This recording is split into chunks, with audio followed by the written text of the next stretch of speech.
வாழ்க வளமுடன். உலக சமாதானம். கவியன் 112. பகலில் வேலை, இரவில் தூக்கம்.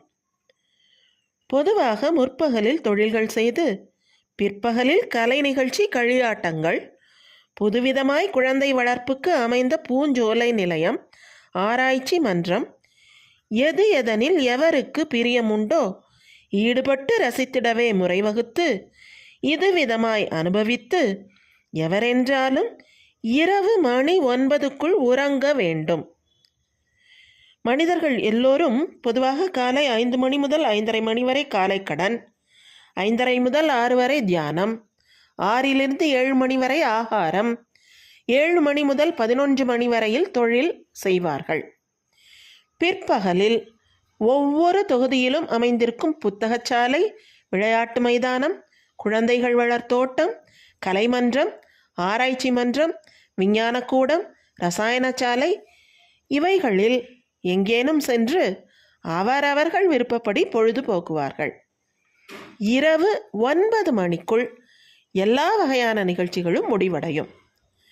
பின்னர் அனைவரும் உறக்கம் கொள்ள அவரவர்கள் விடுதிகளில் சேர்ந்து விடுவார்கள். உலக சமாதானம் ஏற்பட்டுவிட்டால் மனிதரிடையே யுத்தம் ஏற்படாது. அதனால் வீணாகும் மனித சக்தி சேகரமாவதுடன் யுத்த தளவாட உற்பத்திகளுக்கு செலவழியும் மனித முயற்சியும் மீதியாகும்.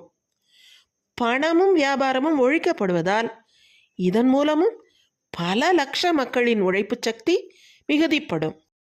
சமையலும் குழந்தை வளர்ப்பும் பொதுவாக்கப்படுவதால் எல்லா பெண்களும் ஆண்களுடன் சமமாக வேலை செய்வார்கள். இதனால் பெருமளவு மனித சக்தி மீதமாகும். தேவையற்ற பொருட்களின் உற்பத்தி உபயோகம் தடுக்கப்படுவதால் இதன் மூலமும் எண்ணிறந்த மனிதர்கள் உழைப்பு மிகுதியாகும். மனிதர் வாழ்விற்கு அவசியமான பொருட்களை மட்டும் உற்பத்தி செய்ய பயன்படுத்தினால் உலகில் 20 வயது முதல் 50 வயது வரையில் உள்ளவர்கள், அதாவது மொத்த எண்ணிக்கையில் பாதி பேர்கள் தினம் 4 மணி நேரம் உழைத்தால் எல்லா வாழ்க்கை தேவைகளையும் முடித்து கொள்ளலாம். அவசியத்திற்கேற்ப கொஞ்சம் நேரத்தை கூட்டவும் குறைக்கவும் செய்து கொள்ளலாம். இங்கு குறிப்பிட்ட மணிகள் சில நாட்டு சீதோஷ்ண நிலைக்கு பொருந்தாமல் இருக்கலாம். அத்தகைய இடங்களின் நிலைமைகளுக்கு ஏற்றவாறு தொழில் நேரங்களை மாற்றி அமைத்து கொள்ளலாம். மனிதனுக்கு உணவு, உடை, இடம், பருவத்திற்கேற்ற வாழ்க்கை துணை எவ்வளவு அவசியமோ அதுபோலவே நித்திரையும் அவசியம் ஆகும். தேவையான அளவு நித்திரை இல்லாவிடில் இரத்த ஓட்டத்திற்கும் உடல் நலத்திற்கும் பல இடையூறுகள் விளையக்கூடும். ஆகவே இரவில் 9 மணிக்கு அனைவரும் தூங்குவதற்கு வசதி வேண்டும் என்று எடுத்துக்காட்டப்பட்டு இருக்கிறது.